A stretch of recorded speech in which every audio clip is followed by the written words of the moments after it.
Hi everyone, Sal here from Khan Academy. Welcome to the Homeroom live stream. Today we're going to be doing an Ask Me Anything about anything. So if you have your questions, start to put them in the message boards underneath this video on Facebook or YouTube. And we have team members who are going to surface the questions to me, and feel free to be very creative with your questions. I'm hard to offend or surprise. But before we get into that, I will make my standard announcements. First of all, a reminder that Khan Academy is a not-for-profit organization. We can only exist through philanthropic donations from folks like yourself. So if you're in a position to donate, please think about going to khanacademy.org/donate, and any amount, $10, $20, it all makes a difference and allows us to provide a free world-class education for anyone, anywhere, at least be part of that. The other announcement is, I want to give a special shout out to several organizations that have helped Khan Academy, especially through the COVID crisis. We were already running into deficit before the crisis, and then our server costs have gone up dramatically because our traffic is almost 3x of what we saw during normal times. We've been trying to accelerate content areas and various programs for teachers and parents.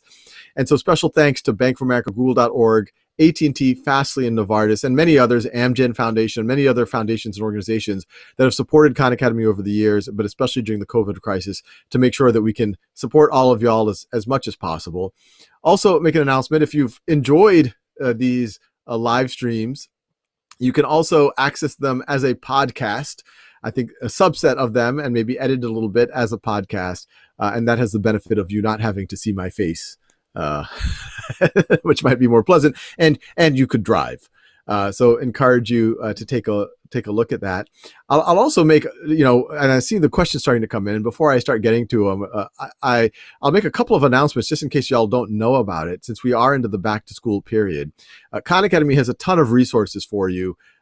Hopefully you're aware of, we have pretty much every subject in grade starting from pre-K through the core of college. We have Khan Academy Kids that goes from a third grade or a 3-year-old to 6 or 7-year-olds. And that's reading, writing, math, and social emotional learning. Everything I'm talking about is free, not for profit, paid for with those donations, which hopefully some of y'all are making. We have math that obviously goes well into elementary, middle, high school, and then college, statistics, calculus, and even multivariable. We're about to launch a multivariable calculus that has exercises in the next couple of weeks. We've also launched something called Get Ready for Grade Level courses. This is an issue that's always existed, but it's frankly a bigger issue now because of COVID. That as kids come into the new school year, as you come into the new school year, how do you know that you're ready for whatever course you're getting into? You can go to the Get Ready for, let's say, 6th grade course, or the Get Ready for Algebra course. Take the course challenge. If you do well on it, that means you're pretty much ready. If you don't do well on it, then you can finish and get mastery on that Get Ready for Grade Level course. It'll accelerate you through the stuff by taking course challenges and unit tests. But then the other stuff, you can make sure you have a strong foundation, which you can do in parallel to the grade level course, or you can do before, so that you have a really strong foundation. Another project I want to make sure that everyone knows about before I jump into the questions, there's a side project that I hope one day might become part of Khan Academy, but today it is a side project. It's called Schoolhouse.World. And this is a place where you as a student, or your children, or anyone can get free live group tutoring from really from accomplished and really good tutors of frankly all ages. And if you want to be a tutor, you can also apply to be a tutor. And right now we have more tutors and less students. So there's actually several thousand slots where you can get free tutoring. Especially, we're starting in high school math, and then in the next few weeks we're probably going to expand to K through 12 math, the sciences. We're also doing SAT and math now. We'll probably do SAT tutoring in English in the next few weeks as well. So of any age, if you're a parent of a younger child, say 13 or under, you would be the person who would have to go register on Schoolhouse.World. But I encourage as many folks as possible to go there. You can kind of get on the waiting list, but there's a lot of openings for several thousands of folks right now to start getting some free group tutoring sessions live.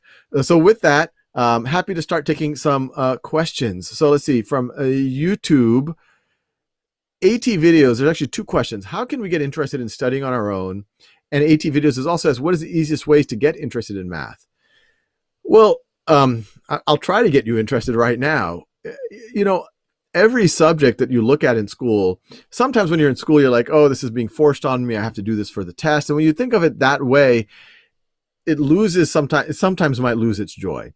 But when you appreciate that as as sentient beings in this universe, one of the things that makes humans humans is that we're trying to understand the universe we're living in, and we're trying to understand how do we interact with society and the universe, and have happy, productive lives. And so at the end of the day, knowledge is really the underlying thing that gives us clues about the mystery we're in and how we can interact with it. And the things that you see in your textbook or on Khan Academy or wherever else, this is human knowledge that has been accumulated over thousands of years. People have oftentimes dedicated their entire lives to one paragraph of your textbook, and you get to just see the answer, the solution, or the understanding right there. And so as you read your textbook, or as you learn in class, or as you're on Khan Academy, remind yourself, one, how lucky we are to have this knowledge. And then also, never be satisfied with just, memorizing the formula or figuring out how to pattern match for the test. Always think about, how does this connect to other things that I know? How does this connect to my understanding of the universe? If you're in chemistry class and you're learning about atoms and electrons and protons and neutrons, realize, wow, these are mental constructs that we as human beings have formed to predict what happens when these substances interact with each other in different conditions. But what really is an atom? Like, if we can't see it, if we can't touch it, we can measure it in indirect ways. What does that really mean? And, what is real if an atom is mostly open, free space? If most of what we see around ourselves is actually vacuum, and what I think is solid is actually really Coulomb repulsive forces between atoms that don't want their electrons to overlap with each other. When you start to, you're like, wow, this is starting to explain the philosophy of the universe. And, you can do that in any science. The humanities give us clues about the human condition and who are we as beings. And math, there's a special place for math where that's the purest way of understanding the universe. If we ever come in contact with aliens that try to communicate with us, math is going to be our initial touch point where we are able to establish that the other party is actually a sentient, intelligent being. Is probably what math will probably try to, give them prime numbers or something like that, or they would give us prime numbers to see whether we're actually, intelligent or some other type of universal mathematical problem. So, I find math to be the purest, most abstract. Everything else is kind of clouded by our senses. Even things like physics and other sciences, it's really all that we can perceive and measure. But math has a purity to it that gets kind of at a much deeper state. And there's definitely some concepts out there in math that I genuinely think will blow your mind. Many of y'all have seen that video where I talk about Euler's identity, where e to the I pi is equal to -1. And that's one of those things that it just gives you chills when you realize that E comes from notions of continuously compounding interest, the derivative of a function that's itself. It comes out of some natural phenomenon, exponential growth. Pi, obviously, the ratio of the circumference to the diameter of a circle. I is a number that, in some ways, constructed by mathematicians to have what could be the square root defined as the square root of -1. And the fact that there's a very strong argument that e to the I pi, these things that come out of completely different domains, equals -1, it's chilling. It's like there's some hidden pattern to the universe that we're just getting glimpses of. Some people have called Euler's identity proof of the proof of the existence of God. I'll leave it up to you to think about whether you feel that or not. But I'm just trying to make you appreciate that the tools that you're building in math class are going to open up a universe that will be awe-inspiring, and they will give you skills that will help you be really productive and useful and in life, and hopefully be able to support yourself and support those you care about and make a dent in the universe. So anyway, long answer. You've triggered me in a good way. See, other question from YouTube, Vinsar Gaming. When did you really start love learning? I as you can tell from my answer I just gave, I love learning. Like, one of the reasons why I love my job is a big part of my job is I continue to make content and I continue to learn new things so that I can really intuitively understand them, connect it to other things that I know, and hopefully communicate it to y'all in ways that are useful. And other parts of my job where we're growing an organization, we're building software, we're creating new content, we're figuring out how do we build awareness for what we're doing. There's also learning that I get to do with really great people who teach me, and I get to learn from experience as well. I would say, early on in my schooling, it was kind of hit and miss. Certain classes I was naturally excited about, and I think I was lucky to have some really great teachers. And then in other classes, they didn't resonate as strongly with me from an early age. But then by the time I got to high school, especially college, I started to appreciate how everything connected and how empowering all of it was. And then I realized that, some of that learning that I was doing for fun, even outside of school, was really connected to the learning that I was doing in school. So I think it's been a journey for me. I think maybe when I was in my late teens that I really unabashedly become someone who, would very openly say that I love learning, because I really do think it is the most human action we can do. It's we've been given these 100 billion or so neurons for a reason. So from YouTube, another question from Vincer. Actually, there's two questions here from Vincer. How should you prepare for a test? And then from Nikhil Govender. I hope you're well. I'm doing great. Thanks, Nikhil. What are the best studying methods, techniques to get a 90 and above percentage in high school? So for the best way to prepare for a test is to be thinking about the concepts well before the test. And look, I'll say this as someone, I still am a procrastinator sometimes, but when I was young, a teenager in college, I was a procrastinator. So I'm not going to judge any of you who are cramming for late night exams or, trying to learn as much as you can, staying up all night. But I will tell you, as kind of Uncle Sal, that is not healthy. And I've learned, and if I had do-overs, if you just kind of, do a reasonable amount every day, and while you're doing it, just don't pattern match and do it robotically. Really ponder it. Think about what you're working on. By the time the test comes around, you're going to say like, oh, this is intuitive, because your brain will have had a chance to really marinate in the knowledge. And, the one thing I will tell you, and this is a skill that I learned actually in college, I had a degree in, I majored in electrical engineering and computer science and another in math. And in some of those theoretical math classes, you look at the problems that you're given in, say, a topology class, and you're like, okay, I understand the problem, but I have no idea how to approach this problem. And what I found is if you give your brain the problem, you think about it for a few minutes, and then you kind of delegate the problem to your subconscious and maybe even literally sleep on it, that the next day, all of a sudden your subconscious like passes you a memo like, hey, this is the answer. And you're like, oh, okay, yes, I know I can now do that topological proof. And so I learned in undergraduate, essentially having challenges like this, that like we have an incredible, our consciousness, the part that we strongly associate with is it's just a small part of the horsepower that you have. And I truly believe everyone has. I mean, these hundreds of billions of neurons that we have working for us. And so, learn to trust and delegate. So the way that you do that is you prime your brain. You take the knowledge in, you read it, you try to get it, maybe watch a video to try to get some practice. Maybe some of it sticks. Maybe some of it sticks enough to do the problem, but you still don't have a strong intuition yet. Let it marinate. If you don't know how to do the problem, let it marinate. You'd be surprised 24 hours later, all of a sudden you know how to do it. Now, what I just described is not a great technique for cramming because it takes a little bit of a leap of faith, and sometimes it might not hit for 24 hours or 48 hours. I'd be surprised if it actually takes longer than that. But it's all about creating a habit of learning in whatever subject. But regardless of whatever time frame you're doing it, whether you're doing it in a healthy, regular way, or whether you're cramming before a test, always try to draw connections. Always just don't assume that A leads to C. Say, why does A lead to C? Is it because it leads to B first, but then why does it lead to B? Talk to people about it, have conversations about it, and that conversing about it also another way to draw connections. I will say that when I've always been skeptical of actually group studying. That sometimes studying is a solitary activity, and I actually think sometimes group study is kind of not as productive as you would like. So I would always say your first go should be you and the material, digging deep in it. And then if you have some time and space, which ideally you have, then it's great to be able to talk about it with friends. Once you've both had a chance to kind of struggle around with it. And then I think having conversation can be really good. The other thing I would say is just get in the right frame of mind. I think for a lot of folks, just the stress and the anxiety associated with tests become the thing that makes it hard for them to take the test or do well in the test.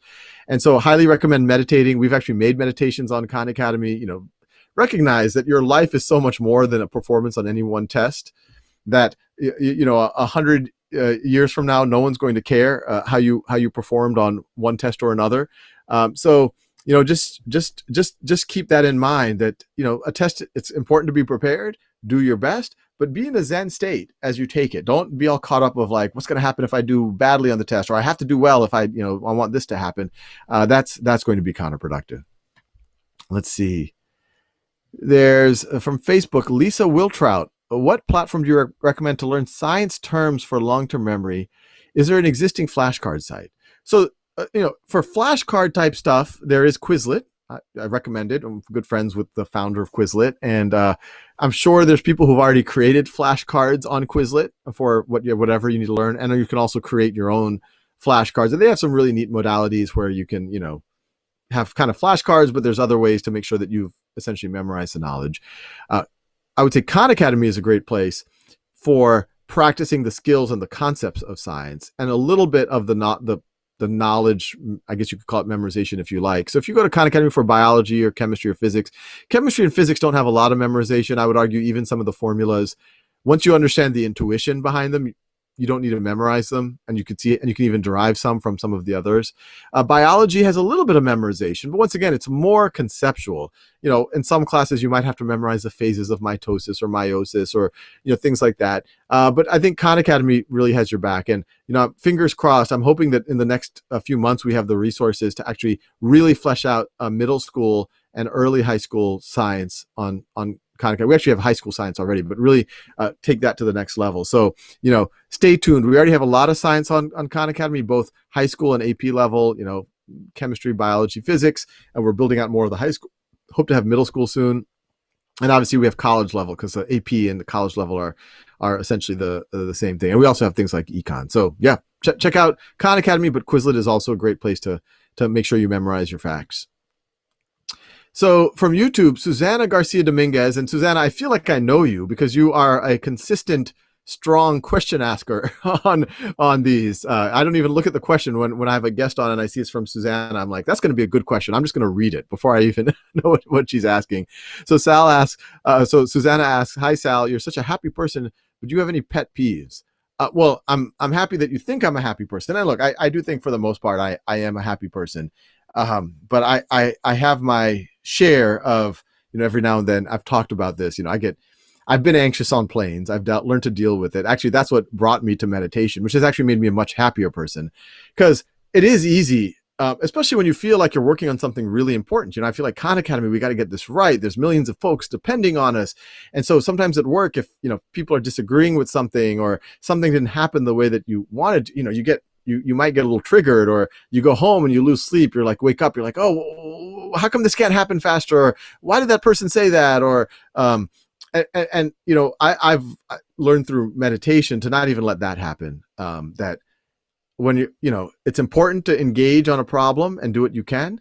But then you need to compartmentalize that a little bit and not let it affect you, and not let you mull on it. And to a lot of times to the previous question, I delegate it to my subconscious and I say, subconscious, you worry about it. I got to sleep. and usually when I wake up the next morning, or a week later, that thing that I thought was this problem that could have kept me up, there's usually a solution. It usually resolves itself, or come up with a solution, and you realize, yeah, that was a silly thing to stress over. So once you go through enough cycles like that in life, there's many things that in high school, college, I stressed over. I'm sure a lot of kids are stressed about college admissions now. We all had our childhood crushes. Does that person even see me? Do I have the guts to walk up to them and talk to them? Will I pick the right major? How do I make friends? Fear of missing out. Can I pick the right career? How am I going to pay off my debt? These are all stresses and anxieties. And did someone say that about me? But that's not who I am. I'm really a nicer person than that. And over time, you just realize that these things that stress you out a week later, 6 months later, really aren't that important. And so when new one comes up, you're like, 6 months from now, if something needs fixing, I'll fix it. If there's some action I can take that's productive, I'll take it, but don't let it bother you. And meditation really helps there, because meditation, our minds are normally just all over the place. You're like, I wonder if a horse and a zebra can breed. Oh, I got to pay my taxes. am I a good father? That's like 5 seconds of your brain if you just let it. Could I outrun a bear? You can't. But even those big, chubby bears, no, you can't outrun them. So your brain is like a circus. It's all sorts of stuff is going on from moment to moment, and meditation is really getting it back to a place where you're just like this candle without wind. You're just still and you're not thinking. And it's when you're in that frame of mind, there's nothing, this can apply in any religion. In every religion there's been mystics who have gotten well steeped in meditation, and they've been able to still their mind. And when you still your mind, you start appreciating how silly some of the things that you were taking seriously are, and you start appreciating that at the end of the day, all you really are that you can really claim you are is a consciousness. And even these notions of your identity and your name and your physical persona, these are just part of material reality. These are and some of these things are constructed. Your persona, your place in society, your connections, and that liberates you a little bit. And I'd say the other reason I'm happy is I think I've just been very lucky in life. I get to do what I love. I have a wonderful wife, wonderful kids. I get to work with wonderful people, and I think there's nothing like that I guess makes you click your heels on the way to work, which is now in my house.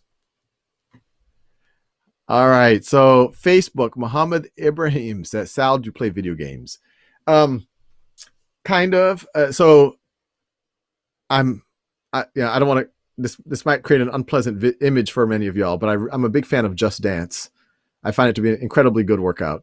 And it's kind of a type of video game that you can play and not feel guilty that you played it, because it's a good workout. You can play it with the kids, whole family can play. It's very social. So I'm a fan of that. Growing up, I was the kid, we couldn't afford a video game system really. So I was the kid that would go to my friend's house and kind of watch them play Nintendo. Every now and then they would hand the joystick to me, and I was like, no, I'm just used to watching, So I didn't play a lot growing up. I mean, and to some degree I'm careful about them, because I think I would naturally be sucked into them if I let myself get sucked into them. And I definitely need to be careful that I don't get sucked into things like that, especially now. I mean, now I wouldn't get sucked in because I'm an adult. I have stuff to do, and have children to raise, and a wife and family, but I think there's a danger of getting sucked into them. So even with my kids, they're 11, 9, and 5. They're really into Minecraft right now. We limit them to just Sunday mornings. They can do Minecraft. So and Minecraft in the whole spectrum of games is actually quite good. It's creative and et cetera, but it can also become super immersive, and the kids kind of have trouble getting themselves out of that world. So yeah, I think in moderation, video games can be great, and I highly recommend Just Dance. If you're ever on that, whatever, they have the global dance floor. I think my username is Khan something, so you might see me sometime on the global dance floor and dance on Just Dance. From Facebook, Yulia Koroleva, do you play chess? Do you like chess? I would like to learn to play. The reason I ask you about it is just because you're a great teacher. Well, thank you. So I think you'll be able to teach this game on your site. So I do play chess. I would consider myself a very good amateur. I played chess, I first played when I was 5. My uncles taught me to play. I never kind of played competitively. I would say, I've had a few highlights in my chess life. There was a event at one of our funders' house where Magnus Carlsen showed up and played a demo game against 4 people, and he was blindfolded, and I was one of the 4 people. And there was a moment, and he was playing 3 other people, and he was blindfolded. So I'm not claiming that I'm anywhere close, but there was a moment where I guess his visual, because he was clearly memorizing 4 boards at once, he made a mistake, and I had an advantage. I had a rook advantage on Magnus Carlsen, and that actually made me nervous. I was like, I cannot mess this up at this point. And then he beat the other 3 players pretty quickly, and then I just felt his chess brain power completely focused on me, like crushing me, and I choked. But he came up, took the blindfold off, and he kind of came up and he kind of like, good game. I was nervous for a moment. That's the peak of my chess career. Um, and and I have to say, my oldest son, Imran, he he's really into chess, and he has made me a lot better. We play a couple of times a week, and I have to give him credit. He has a really great growth mindset about it. About a year ago, I would win about 70% of the games. I mean, he's quite good, as you can imagine, for an 11-year-old. Considering I had an advantage momentarily against Magnus Carlsen while he was playing blindfolded and four other people. Um, but now he wins about 60% of the games, and if I beat him, he's like, okay, give me a few hours. And then he goes, you ask about a site, he goes to the site called Chess Kids, which I think is great. It's like a $4 a month type membership. Obviously I'm a big fan of free world class learning, but I think that's a good deal for learning chess, because it has really good exercises, and he's learned a lot. And I'm not on the site, but he's making me a lot better, and sometimes he explains the new techniques that he learns on chess. But I really like that whenever he loses, he doesn't like throw a tantrum. He's like, give me a few hours. He goes on Chess Kids and he works his skills, and then he's like, Dad, you want to play? And then when he has that look, Dad, you want to play? I know I'm about to be crushed, and I'm going to have to up level myself a little bit. No, I think it's a wonderful game. And you learn, frankly, a lot about life. You learn a lot about patience. It's a wonderful game. So YouTube, Adrian Avila, what was your band's name in high school? I mean, I'm ashamed to say, because I'm really not a negative person, and but in high school, our band's name was Malignancy. It was a heavy metal band. We were enamored with names that sounded, I don't know, horrifying in some way, or but that was it. We actually changed the name, or we were nameless for a while because there was some other band named that. It was, I was on one side, this very curious academic kid, but there was a side I was a little bit angsty and angry, and so I was drawn at that age to fairly extreme heavy metal. And I was the lead singer. I guess I could say lead screamer, lead growler. But there was a weekend where I had to pick between going to National Academic Games and performing with our band, which was our first gig. I think we were going to open for a band called Paralysis, and I picked National Academic Games, and so who knows, the path not taken. But now I still really enjoy playing guitar and singing, and but I definitely do much more of a kind of a folk singer songwriter, classic rock, Bob Dylan, Brandy Carlisle type of music. So most of my angst has been exercised from me. From Muhammad says, I use your math videos for meditation. Well, math can be a form of meditation. The kind of classic form of meditation is kind of sit still, eyes closed, and focus on your breathing and become still. But anytime you're doing something mindfully and your brain isn't all over the place, that's a form of meditation. So if you're in a math problem and your brain is kind of still in that space, that sometimes happens in sports. It can happen when you're listening to music, creating something. That's a form of meditation. So that's the first I've heard of that, but I'm happy that someone can find a Khan Academy video meditative. So Sanu and Abraham says, how can we practice meditation or teach with a hyperactive 4-year-old? I don't know. I mean, I've tried to convince my kids to meditate with me, and they do. My older kids do to a certain degree. The school they go to, the lab school, Khan Lab School, which I helped start, they do some meditation, which I think is really great. But for younger kids, it's just really, honestly, a 4 or 5-year-old, even 30 seconds, if they can sit silently for 30 seconds, it's a win. And if you build that habit, and then it'll become a little, honestly, 10 seconds. Start with 10 seconds and, give them like an M&M at the end of it. But it starts to build a muscle where you start to, you'd be surprised how many adults have trouble just sitting quietly, eyes closed, with themselves, with their own mind. To some degree, they want to get distracted so they don't have to deal with everything their brain is kind of throwing at them. So for me, I found when I was starting to meditate, even 2-3 minutes, your brain is saying, oh, there's a lawnmower outside, you can't meditate. You're hungry, your back hurts, do I itch my nose or not? Will that break the meditation? But then you just keep doing it as a habit. And now I do 30 minutes at least once a day. And you know, I don't claim to be some type of, person whose mind is always still and I've somehow reached nirvana. But there are moments where I do feel that stillness, and it almost feels euphoric. And time, when my meditation timer on my phone rings, a little chime, I feel like the time, I was like, oh, wow, I was in this inward journey.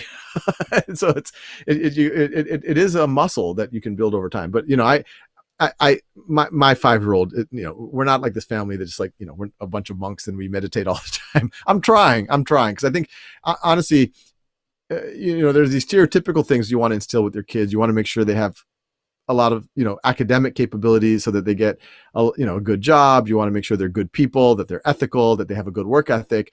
But I think the resilience of meditation that you get, that's the ultimate thing, because life's going to throw curveballs at everyone, and some folks, we're going to get bigger curveballs than others. But if folks can always be grounded, be present, have gratitude for what they have, and be mindful, they're going to get through it. And so, I would say keep trying. Eventually it'll work. Someone's asking me to sing. There's no time for that. So maybe we have time for one more question. I'm told by the team. Maybe I still have live on social media to sing. I'll work my way up to it. I don't have the guitar here. It's in the garage. So let's see. I'll do one. So one question, Ivana Garibaldi says, jumping on a bit late, can you talk more about Schoolhouse.World a little bit? I heard you're starting with high school math. What other subjects will you be looking to roll out? Timing, can high school students taking advanced classes volunteer tutors?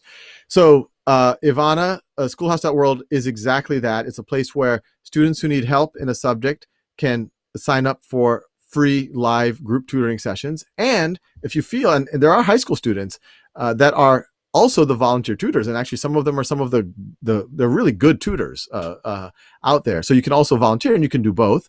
Right now, as I mentioned, it's starting in high school math, but if you're at all interested in it, I would go and register, and we're going to notify people over time, because we're there's no reason why we can't expand to other subjects and other grade levels. So we're going to be doing that probably over the next month or so. We're going to be adding a bunch of more grade levels on. So whether you want to be a tutor and say English on the SAT, or tutor young kids learning math, or you want to be the recipient of the tutoring, I encourage folks to go to Schoolhouse.World, sign up. As I mentioned, we actually are looking for more students. We can easily handle several thousand more students right now. And obviously, if anyone's interested in tutoring, that's great too, because then we can handle even more students. And the dream here is, and this is, COVID was the catalyst to make this happen, but the dream here is that in short order, we have tens of thousands or hundreds of thousands of folks who are able to help each other, which obviously has the benefit where you can learn at your own time and pace on Khan Academy, but you can get real live help. But in this time of social distance, hopefully can connect people. They can build empathy for other folks. When you become a tutor, you learn the material that much better, and you're helping folks, and you're building empathy and communication skills. So encourage folks to check out Schoolhouse.World and all of the other stuff we're doing at Khan Academy. Schoolhouse.World, just remember, it's not officially a Khan Academy project. It's a Sal project. Who knows, maybe they might converge at some point in the future. So anyway, time always goes by fast when we're having fun. Maybe I'll have the guitar next to me next time. But it was really, really good questions. And thanks everyone for asking them. I think we are not doing this tomorrow, but I will see you next week at the Homeroom live stream.